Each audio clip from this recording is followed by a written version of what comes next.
Good afternoon and welcome to an opening day review episode of Generation Movie.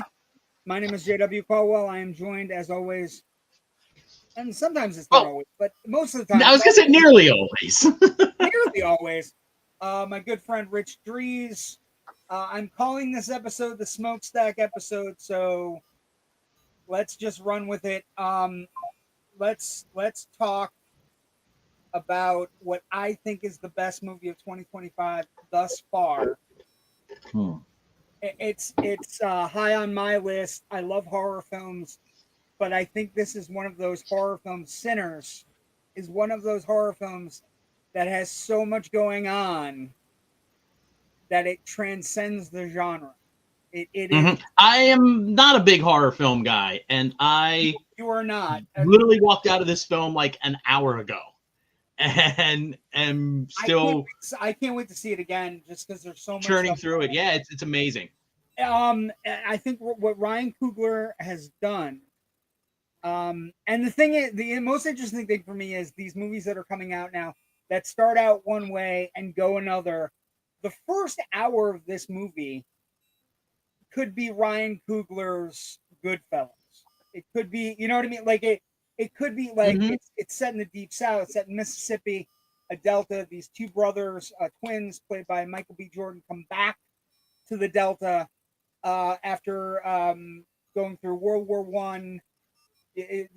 Possibly World War One, possibly working for Al Capone, possibly doing all these things in Chicago, maybe setting up fights between two mobs in Chicago. Who knows? They come back from Chicago, and their goal is to set up a bar for African Americans in this heavy plantation South area, Jim Crow area. Yeah, it's the mid-20s. I'm not sure the exact date, so I can't say for certain Prohibition is going on or not. It's right around 1930. They're doing corn liquor, so it's still it's still. But they still have Irish beer. They still have beer and wine and other spirits as well. It's not a great time for African Americans in our country when this is set. No, but these boys, these guys, these brothers, right? They're quick, they're violent, they are making their way through this timeline of the world as best they can, taking as many people along with them as they can to protect the people they love and know. Family, they have a cousin that is a preacher's son that has also been blessed with the gift of the blues at a young age. And he has a guitar that they've given him, that they've told him it's from a famous blues musician. It is such an amazing folklore movie in the first hour that actually, if you didn't know it was a horror film, you didn't know it was going to be a vampire movie. In the second hour, the shock of the vampire movie coming into it is so amazingly awesome. It goes from like a history lesson, and I'm not sure. I don't want to see Coogler tackle a really tough African American history subject at some point. Like, I think he could do it in his sleep after this movie, but he doesn't. He decides, like, midway through the movie, interjected is a bunch of Native Americans that are hunting down a guy who is not doing well in sunlight. Is the only thing you really know early. He's kind of burning at the sunlight. He gets picked up and saved by Ku Klux Klan members, and all hell breaks loose after that. And it's just this incredibly acted, the dialogue and the script is really great. It's a world builder, from the get-go. It's all those things that you want in a big budget blockbuster movie, but it's also serious. It's like a serious popcorn movie is the best way to describe it, right? Yeah, It's I mean, popcorn movie that has a lot on its mind. Yes. A lot of what's on its mind is music based, and there's a whole lot of things going on in here that I want to touch on really quick, at least, kind of point out for people to look for and discover and explore on their own. First of all, I feel kind of in a way this is vibing off the old Robert Johnson blues musician legend about how he traded his soul to become a great, one of the great founding blues musicians. The idea here, though, is that if you play music so perfectly and so beautifully, it will transcend space and time. And there's an amazing sequence in the middle of this movie where that happens. And as somebody who has, played piano, played trumpet all the way from first grade through 4 years of college, it's a transcendent moment. I get it. Yeah, when you play, if you're playing solo, you're still kind of like drawing on whatever the composer had written for you years ago, and you're taking that out to other people. If you're playing part of a group, your ego kind of disappears, and you become like part of this larger thing. And this kind of just stretches that idea, fourth dimensionally, I guess. And it's exponentially out. It's an incredible, beautifully renditioned, realized on the screen. That music is part of like this cultural continuum, and it was so fascinating to watch. I really love that. Right. It's a transcendent piece of it's. So not only is it a transcendent piece of about the music transcending all these different things, it is a transcendent tracking shot in a film because it's basically bouncing around on a dance floor as you're bouncing into all these different things that are being created by the music. And it starts out really slowly, and then it picks up, and then once it picks up, it just becomes this amazing thing. Now, the other side of this is not only is music transcendent, but music can bring out demons. The idea that music can somehow, that beauty draws evil to it because evil wants to seduce it and take it away and control it. And that sets up basically the entire idea of what second act. Yeah. The whole second half of the film, of how the vampires are trying to seduce these people, play to their egos, play to their fear. It's fantastically well written. It's great character work all around. Yeah, it's an amazing piece, because there's it's a real tough thing to get the amount of vampire lore they get in the movie, right? So I want people who are afraid, like when we're talking about transcendent cinema, we're talking about things where there's great shots, and you've worked with cameras. I've been in indie films, and we've seen all these movies with incredible tracking shots. There is 2 or 3 or 4 or 5 tracking shots in this movie that are absolutely incredible. There's an earlier one before the scene on the dance floor, which is astounding because it bounces and it becomes exponentially out. There's another scene where basically you get the lay of the land on these brothers coming back into this town, where it goes from one piece of the town weaving in between, one person going and saying, I need my mother to come back and talk to you, blah, blah.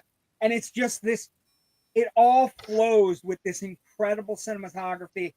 But I don't want you to get scared.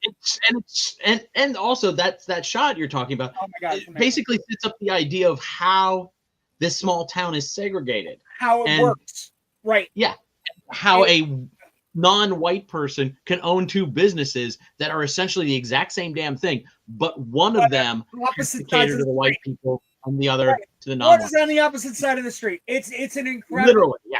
It's incredible stuff, and they both have different names. Same family owns them. It's an incredible bit of business, but I don't want to scare you off. I don't want you to think, hey, this is a serious movie, because there are vampires. And Jack O'Connell plays a vampire, and he is the the coolest thing for me when you're watching vampire movies, and when you're trying to do it is, and everybody has this question, if you're a vampire movie fan, right? How do they deal with the lore? What are the rules What do we have to It's follow? And they pick and choose. But the well, like interesting all thing is, and vampire like movies everyone, do. like all vampire movies do. But when they pick, the way they pick and choose is so craft, like it's so crafty, it's so smart, it's so ingenious. And there's one big rule that is the rule in this movie. It's just really cool, and it's like, and it transcends it. It becomes like this super cool vampire movie, and then you have performances. Jack O'Connell is the vampire. Michael B. Jordan in dual roles, playing two different brothers, and they are very different roles. Like they're two completely Mhm. different characters, which is not The always the case when you have people doing the double dip, right? It's not always the case. Yeah. Um, the one thing about the vampire use of vampire lore that I like was always very much it's discovered in the course of the movie. We never have the scene where we all stop and go, "Okay, here are the rules we will be abiding by." No, Um, you're yeah, you, the audience is in as much trouble as the characters in the movie.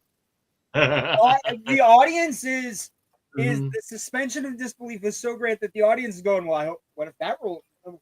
You're sitting there if you're a vampire film fan, and you're going, "What if that rule applies? That rule applies. This is not going to work. Oh my god!" And it becomes this incredible, like the second half of the movie becomes, from dusk till dawn fever dream, where the members and denizens of this juke joint have to survive the evening, and it becomes Mhm. like any of those great, like the movie I was thinking of the most was Tales from the Crypt Demon Night. It has a very just survive the night. We can get to sundown, sun up. We should be okay. But the performances are so good. Like Steinfeld is fantastic. She is. I know we know she's destined for greater things, but if she want, like she dips her toe so far into this movie that she comes out on the other side a different actress, right? It's you watch her grow up in front of you. We've seen her in things like Bumblebee, the Hawkeye show, and in this movie she is a full-blooded adult, and it is a show to behold. Michael B. Jordan, though, he is a superstar. He is a megastar. He is a movie star. Like, he's filmed like a movie star. He is a movie star, and this performance as two different brothers who have both left women behind, and they're we haven't even gotten any of the subplot about, like, the two different styles of women. One is somebody that's basically the one is put into a relationship with a white person to protect her. The other Mhm. is the local medicine woman that has all the answers that Yeah, you're gonna need. she's kind of like borderline, like voodoo, Papa Legba kind of thing, and and I like that character. It's that weird She's mixture amazing. of, what, some kind of like magical mysticism, plus also a very. I felt she also had somewhat of a Christian worldview as well, Yeah, especially when it she's towards the end. her name's Um, Umi Masako, and mhm. she also, if you recognize her, she is from Marvel fans, the television show Loki, and also Deadpool and Wolverine. She's Hunter B-15, so she is like, but she is really good in this movie, and it's a different role for her. And I can't get over the melding of all, like, the historical stuff with the vampire lore, with the vampire movie, and with the greatest of the great movies of just surviving the night, Night of the Living Dead, just Yeah. surviving the night movies, right? And Mm. it has all these different things going for it. But Ryan Coogler has become such an accomplished. Not that he wasn't accomplished, because he was, but he has become an accomplished director that we have to take seriously in the same tones as Christopher Nolan, as any of the auteurs that we go and see on opening weekends. Coogler with this movie states, I can do anything. I can make any movie, right? Like it started out with like Fruitvale Station, and then the Creed movies, and then Black Panther, which people were like, well, maybe he got lucky and he found a Marvel movie that was right in line with him. But after this, Rich, this movie it announces He's him as somebody that is just above and he's one of the beyond premier directors of of cinema today. movie. Yeah, he really is, and it's he's so good, and the eye for details, the cinematography. I don't want to not mention the cinematography. I because it's a new. She seems to be a new cinematographer. Her name's Autumn Durand or Carpaw. I don't want to get it wrong. It's fantastic. The cinematography is beautiful, and Absolutely painterly in how it's both gorgeous. during the day, a lot of the American South there is shot, as well as once we're in the juke joint in the evening and how it looks there. She had been the cinematographer on Black Panther, Wakanda Forever, where she worked with Coogler, and she also shot last year, The Last Showgirl for Gia Coppola, which is a stunningly beautiful film in and of itself, but in much different ways than this is. So she's been, kind of going But back and forth earning between. her stripes. But this is, and that's the thing. I can't like in the first 20 minutes of this movie. I was sitting next to the friend I go with, and I was sitting next to my other friend, and I'm sitting there, and I'm like, we're watching great. Like it's, I can't even hold back how much I love this movie, just in the sense that it's got big themes, it's got wonderful things, and it's a vampire movie. It's like the most incredible like hybrid that you'll ever see, and it's got star power, it's got smoldering performances, it's sexy as hell, and what has been lost, I think, in the Mhm. vampire genre recently. We've gone for gore and we've gone for like feral, right? This has got sultry. The vampires are amazing, and they're the other sequence aside from the one that I would talk about. There's another sequence midway through the film, not getting into spoilers, but there are two sequences that involve dancing, and the idea of dancing as one as a communal and one as a cult, one as part of the group and one as something that everybody does and transcends time and space. And it's the two opposite sides of the coin, right? It's the human Mhm. versus the vampire, and it's one's we're going to take you over, and the other one is you're part of something bigger. And that's what I feel watching this movie. That film goers, film buffs are going to go into this movie thinking they're getting something. They're going to come out going, "I'm part of something bigger that Coogler has graced us with." And I am so looking forward to all of his next stuff, everything he's working on, whatever he's working. He is, as I would say in the business now, a marked man. He is somebody that somebody goes, Ryan Coogler's making a movie. It's like, okay, when does it open? Right. Mhm. Um, I was paying attention to special thanks at the end. Special thanks at the end. One of the special thanks was to Christopher Nolan, and I have to believe it's because of the IMAX cameras and how the movie is shot to be seen on the biggest screen possible. Mhm. The details Oh, behind the aspect ratio stuff, there are bits and pieces of every scene where things are going on all over the place. It is like that original film class you have in college where they talk about democratic cinema and Citizen Kane, where there's a bunch of things going on in every scene and you have to pick and choose what you're looking at. So you need the biggest screen possible to make sure you catch as much of the detail as possible. Also, the sound mm. design. There's sound design in this movie where things are going on as things are happening, where you're hearing things maybe out of the side of your head, where you're like, Train station is one that popped to mind immediately.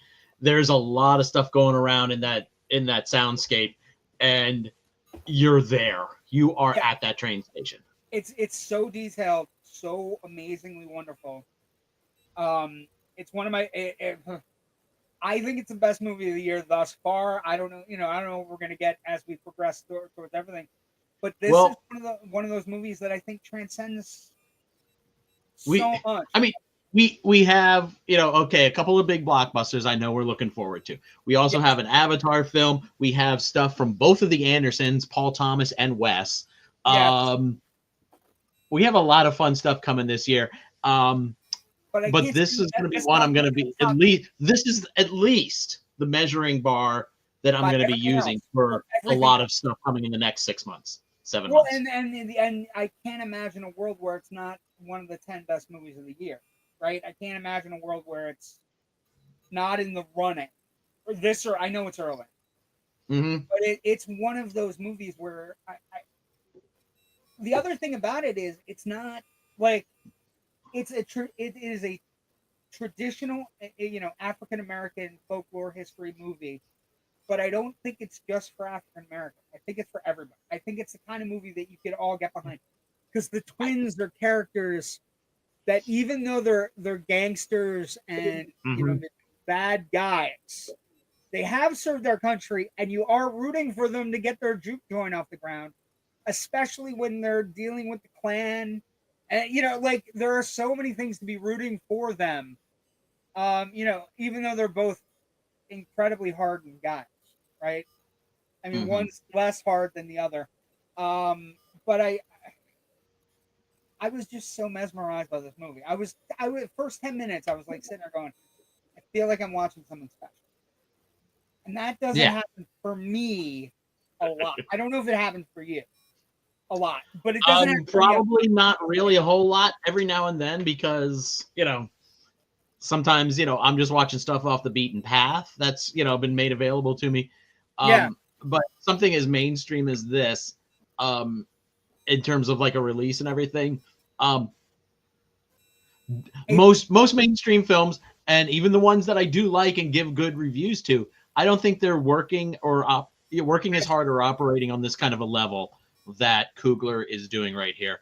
And I love it and appreciate it. And hopefully it inspires some more people to well, yeah, it's big and take it's that big same and it's deeper multi-leveled approach to stuff. a huge swing. If you get your shot, if you get to the point where you can call your shots, Mm-hmm. sometimes somebody's shot's going to be a brother gangster brothers fighting vampire movie, and some other shot might be something else.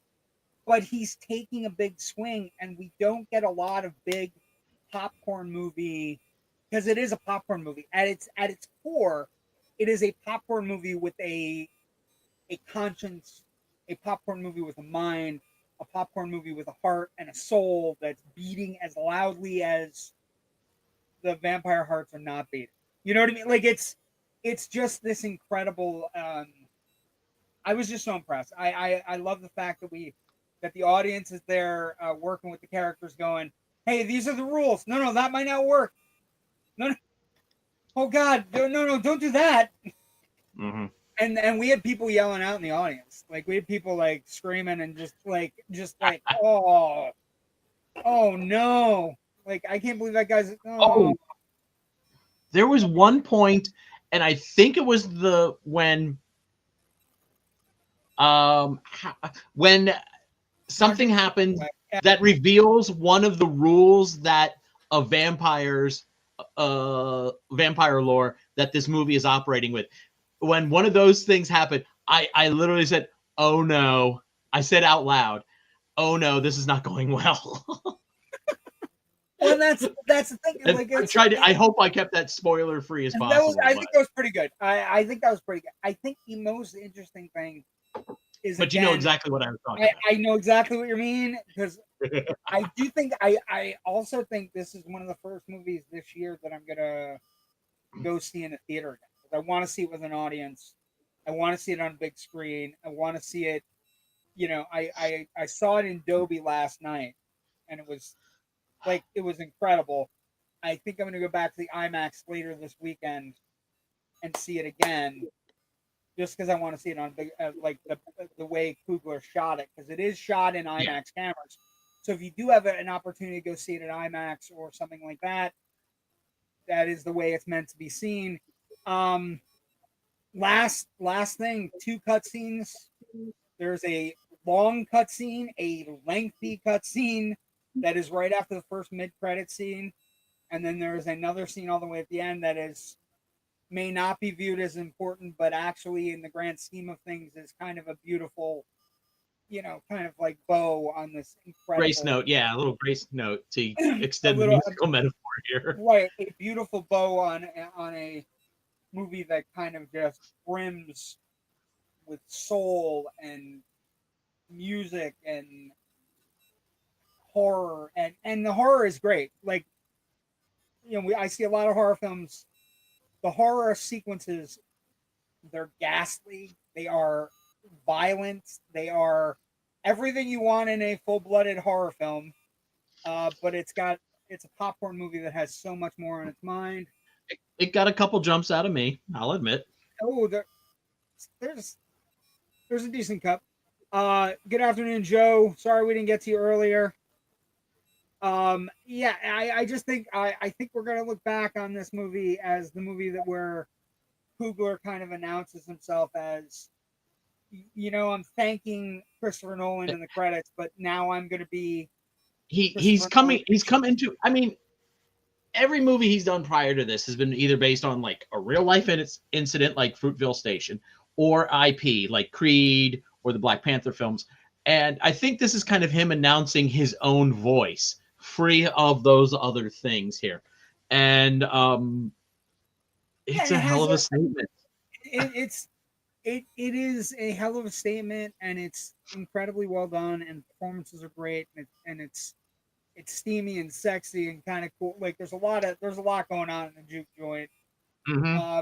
It's just got these incredible moments of where music and film kind of mesh into these incredible things where you're just sweeping around different dance area. It's just so good, and I can't recommend it higher. It's just one of the best movies. One of the best movies I've seen this year, and I won't be surprised if we look at Oscar nominations and it's nominated on Oscar day. I know it's early. We have a lot of stuff coming out, but I wouldn't be surprised. It will definitely be on almost every best of the year so far lists that come out in June, at the end of June, when they do the 6 months. And it very well likely be in a lot of conversations at the end of the year for best of as well, for top 10. It's because it's just something we've never seen before. You know what I mean? And I know for critics, and like you and I, a lot of it is what we haven't seen before. But when I tell you it is a lot of what we haven't seen before, it's got a lot going on. It's got a lot on its mind. What I want to tell you is it also has all the things that we want out of a popcorn movie. It has great performances, it has star performances. It has loads of action. It has, really cool vampire plot. It's super creepy on a stolen kind of like stealing culture kind of thing that I was tapping into, where it's like, we need your music because your music touches everything. We want that music. Give it to us. And it's just the cult of a vampire. It just kind of super cool, and a lot of cool rules. One or two rules that are not in average vampire movies as well, that make it above and beyond. It transcends the horror genre. It's just one of the best movies of the year. Anyway, Rich, where can people find your stuff? I know you did a big thing on Legend today. Wait, Legend? No, Yeah, there was a Legend thing today. Maybe, I don't know. Was it not? I don't know. I'm sorry. I didn't mean to. That was just. All of my writing can be found at filmbuffonline.com. We also have a Facebook page where we announce, where we run little posts about things that happen in film history on this date. Like, for example, on this date, Legend was released in the theaters. Okay, God damn, you had me really confused there for a half second. Sorry. I schedule those things like a week or two in advance. I wanted to show the audience that I read your shit. I'm sorry. I appreciate that. I was trying to pimp you out. I was trying to. I do have a couple of things that just went up recently, including an analysis of a Daredevil season 2 rumor that sprung up a couple of weeks ago that I really couldn't talk about because it depended on knowledge from the finale, which hadn't aired yet, but I had seen. So I kind So of knew good. that this It was so good, was. Rick. I know. Daredevil I was so kind of good. knew that this rumor was possibly drafting off the idea that the person who started it had seen the finale when it was made available to critics back at the end of February. So I talk about that a little bit. I had some news, out of Star Wars Celebration from last night about Yeah, kind of. There was some kind of some news out of Star Wars Celebration. A little bit. Mhm. That Well, we fucking get fucking confirmation that stuff was amazing. that's going to be the next film, Starfighter. We get confirmation that what's his face is going to star in it. It's going to Ryan start shooting in the Gosling. fall. The name is Gosling. Gosling is going to start shooting. It's going to start shooting in the fall for a May 2027 release. That's going to follow up Mandalorian and Grogu, which has a May 2026 release. Maybe we're starting to see a pattern here where they're going to stick to the end of May, which is always that traditional Star Wars release time frame for me. The pattern, if we're talking patterns also for Star Wars, it looks like we're Mhm. going to try to do standalone stuff and see what builds out of it. It is that I think that's the better idea. Don't go in going, we're going to create a trilogy. Go in and go, we're going to give you this character and we'll see if the character sticks. Yep. Might be the way to go. And we still have a number of those other projects that have been talked about that are still in development, with the exception of Patty Jenkins's Rogue Squadron, which once again seems to not be in development. It kind of waffles back and forth. It's in a perpetual quantum state of yes or no, depending on what day you look at it at. But also I can be on the socials, Twitter and Blue Sky at Filmbuff Rich. I'm JW the Movie Guy on Facebook, Instagram, Twitter, Blue Sky, Threads. I think that's it. That's all of them. You can also find us every MySpace. Yeah, let's not date me, Rich. You can also find AOL chat rooms. You can also find us every Monday night doing Generation Movie. This week we begin our mission that we're choosing to accept. We're starting with Mission Impossible 1 this Monday night as we careen towards possibly the end of one of Tom Cruise's most lucrative franchises. And we'll be here on Monday to talk about it. Thank you for joining us. Go see Sinners in a theater. Yes. With an audience. Don't wait on this one. Don't wait on this. It's a fantastic film. You really should see it in a absolute dedicated theater room. Yes, in a dedicated theater room with other dedicated minds that are open to be. That's the other thing. The coolest thing for me was people weren't off put by the artistic stuff he puts into the movie. So a director has you when you can get away with the amount of cool stuff he does in this movie. Ryan Coogler, hats off to you. My little blue ball cap hat, and my little red giant hat. And Michael B. Jordan, Hallie Stanfield, everybody else involved. Delroy Lindo, we didn't mention. Also fantastic. So good as an aging bluesman. And let's just shout out to Miles Catton, who plays Sammy. This is his first film, and he carries this motherfucker where he needs to carry. He's fantastic. Everything about this movie is special in every conceivable way. I'm anxious to see more from him. Yeah, I'm so. It's a vampire movie, but it's also a serious movie, and it's got popcorn, and it's just it's everything I look for when I go to a theater. And so go see it in the big screen this weekend. Thanks for joining us. Everybody have a great weekend. Go see Sinners. Happy Easter to everybody that celebrates. Stay safe. Hope the bunny's good to you. Bye. Okay. Wait, hold on. I gotta Um, hit